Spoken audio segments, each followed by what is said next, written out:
Primera cosa que quiero reconocer y darle el agradecimiento a Su Riesgo por la invitación. Ayer cuando veía la premiación, cuando les estaban rindiendo el homenaje por parte del Congreso, me sentí muy orgulloso porque este es un proyecto, esta es una realidad que he venido acompañando casi por 20 años casi, desde que ellos estaban comenzando, y creo que es un gran esfuerzo hablar de estos temas, particularmente a entidades como las de ustedes, donde ustedes tienen una responsabilidad muy grande, y es que son albaceas de los ahorros de muchos colombianos que trabajan, que consideran que su futuro está en asociarse, en tener una visión cooperativa.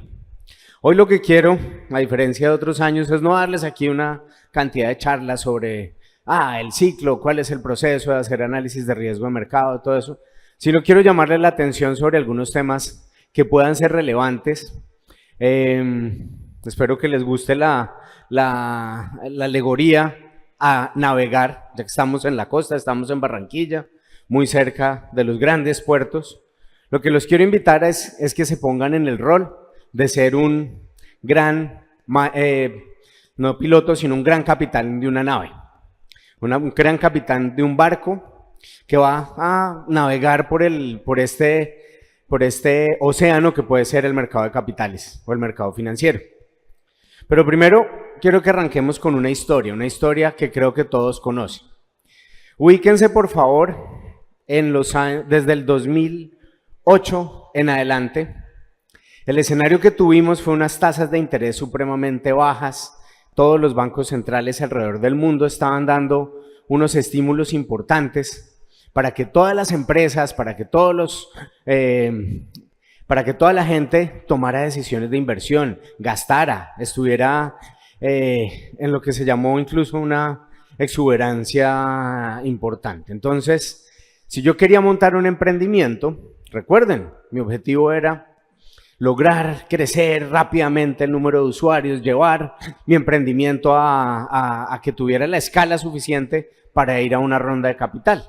La plata estaba muy barata. Muchos de ustedes en la operación de crédito estaban prestando unas tasas supremamente bajitas, casi hasta el 2021. Las tasas con las que ustedes estaban colocando estaban muy abajo de lo que están hoy en día y de lo que han estado en los últimos 20, 25 años, desde que existe la actividad de crédito en las cooperativas y en otra serie de entidades más pequeñas.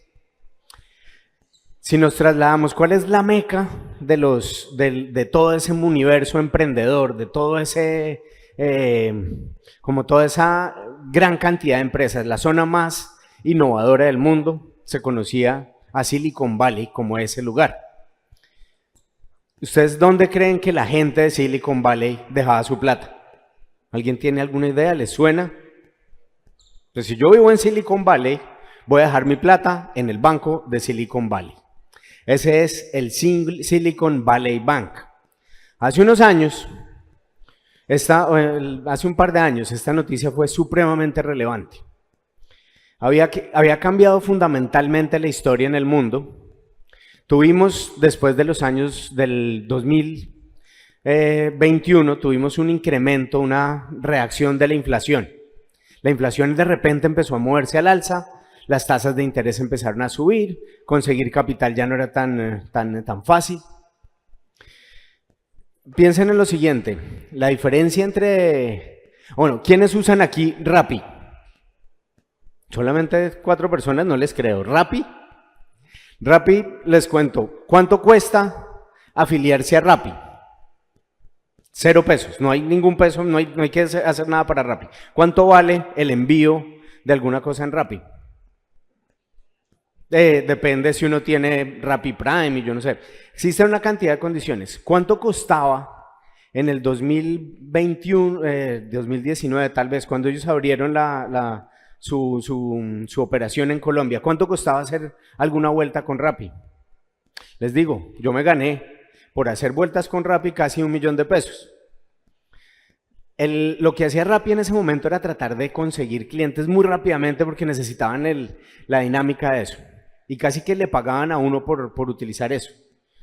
Un Rappi favor le costaba la mitad a uno. Uno pedía que Rappi fuera y comprara algo para uno, ellos le pagaban la mitad de eso. Conociendo eso, yo pedí un reloj marca Polar muy bonito que ya cambié y me costó la mitad de lo que les costó, de lo que ellos pagaron efectivamente. Entonces ellos estaban consiguiendo plata gratis prácticamente y con esa plata estaban invirtiendo agresivamente para capturar muchos usuarios. Eso pasaba en Silicon Valley. Muchas empresas tenían liquidez, tenían plata suficiente. En el 2021, 2022 las tasas empiezan a subir, el acceso a recursos empieza a fallar y adivinen qué, empezaron a necesitar gastarse algo de los recursos que estaban depositados en el banco que tenía el Banco del Pueblo, en el Silicon Valley Bank. ¿Qué pasa con el Silicon Valley Bank? Así como todos ustedes tienen unas reservas de liquidez para poder decir qué era lo que estaba pasando, pues para poder devolver la plata si fuera necesario, el Silicon Valley tenía un portafolio súper bueno, interesantísimo, de títulos del gobierno de Estados Unidos. Silicon Valley Bank llegó a tener 210 billones de dólares, o millones de millones de dólares para ponerlo, perdón, miles de millones de dólares, perdón, para ponerlo en contexto. Eso traído a pesos es casi que la mitad del Producto Interno Bruto de Colombia. O sea, imagínense, un banco tenía entre sus activos la mitad del Producto Interno Bruto de Colombia. ¿Qué pasa? Ojo lo siguiente. Resulta que ellos no tenían la norma, ellos tenían marcados esos recursos que tenían en títulos del gobierno de Estados Unidos, los tenían para el vencimiento porque era su capital de respaldo. Resulta que llevaban varios años sin hacer una medición de qué estaba pasando con ese portafolio. Y cuando necesitaron salirlo a vender, se presentó una de las debacles más importantes del sector financiero después de las grandes quiebras que se presentaron en el 2008. Lo más crítico fue que los directivos, los gerentes de riesgo, los miembros del consejo directivo del Silicon Valley Bank, ni se enteraron.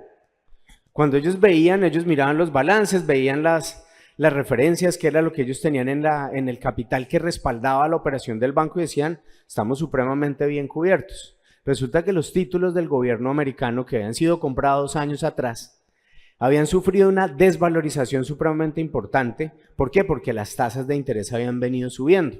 Como les mencionaba, la tasa de inflación en Estados Unidos y globalmente se ha subido. Y eso genera que la Reserva Federal suba sus tasas increíblemente y efectivamente esa plata gratis que le sirvió a Rappi para crecer y permitirse tener una escala suficiente para lograr capitalizaciones, de golpe empezó a subir terriblemente y en ese sentido los bancos en su valoración de los títulos que tenían perdieron plata. ¿Qué pasa? No tenían suficientes recursos para recoger todo lo que necesitaban para poder cubrir las pérdidas o los retiros de plata que necesitaban, que les estaban haciendo sus ahorradores. ¿Qué es eso?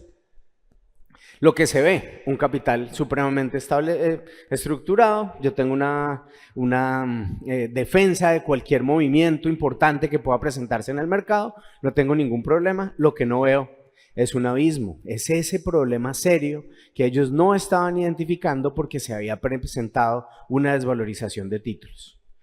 Si ustedes nos acompañaron acá en el stand que teníamos aquí enfrente y tuvieron una conversación con nosotros, Precia hace eso, les cuenta a ustedes cuánto valen los títulos hoy, cada segundo. Y lo que es importante es que ustedes tienen que enterarse de lo que está pasando. Excelentes noticias, una situación por encima del mar bastante tranquila, tasas de interés favorables y otra serie de cosas. Lo que no vimos, la desvalorización de los títulos porque no lo estábamos monitoreando permanentemente. ¿Qué pasó? A ese barco que era el Silicon Valley Bank se le atravesó un iceberg gigante que lo hizo fracasar, que lo hizo naufragar. Aquí les resalté, no sé si todos lo alcanzan a ver, lo que no se mide a tiempo se puede convertir o se convierte en una crisis. Es súper importante que se lleven ese mensaje.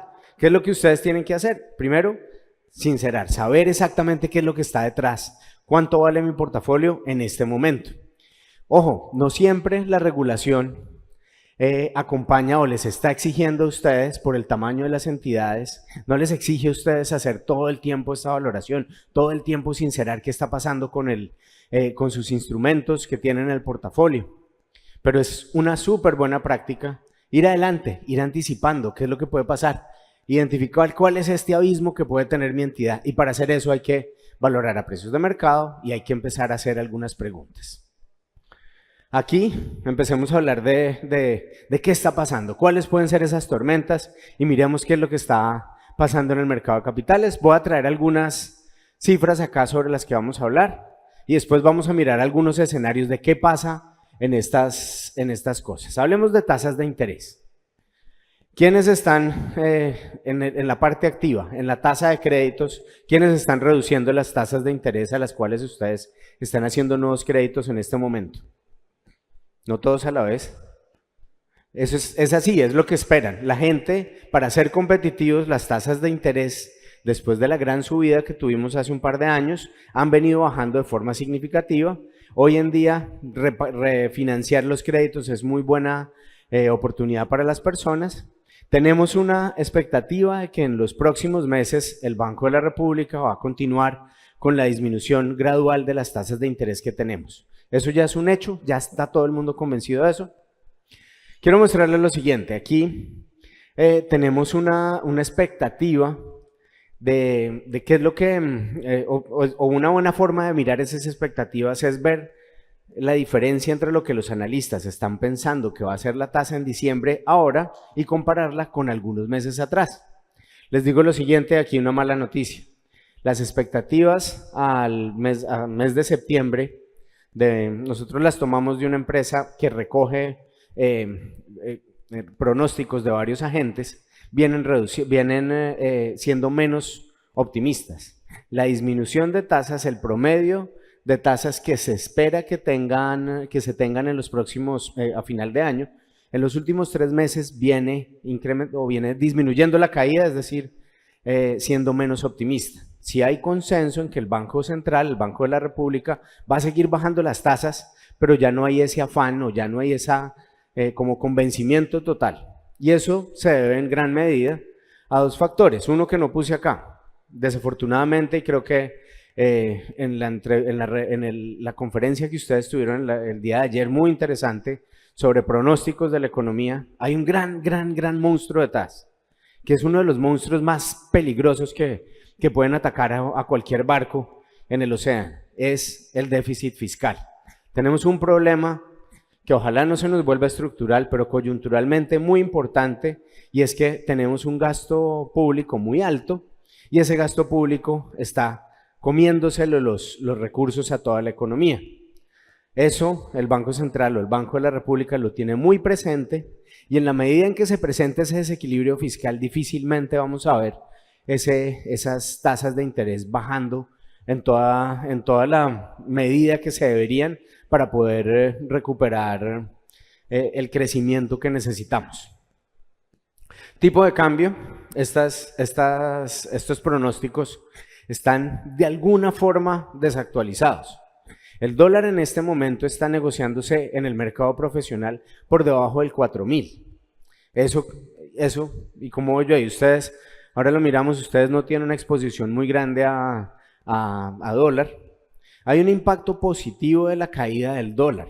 El impacto positivo que tiene la caída del dólar es que me permite tener una potencial inflación menor a la que vengo teniendo por el componente importado de la inflación. Entonces, una tasa de cambio cayendo es positiva, pero ojo, todavía tenemos pronósticos de inflación de que esto es una caída temporal y que de golpe deberíamos recuperarla. Entonces, esta volatilidad que estamos observando en este momento es una oportunidad para de pronto tomar algunas posiciones en dólares, quienes tengan en sus políticas de inversión la posibilidad, porque definitivamente el dólar existe un consenso en el mercado de que los niveles en los que se encuentra pueden ser excesivamente bajos.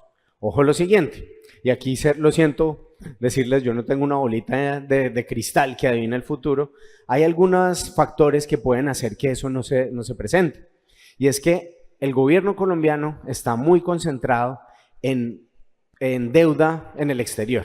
El mercado colombiano de TES está en unos niveles muy altos, las tasas de interés de los TES están suficientemente altas y para efectos de conseguir pues una viabilidad fiscal en el Ministerio de Hacienda, gente muy profesional haciendo esa gestión, es preferible buscar alternativas.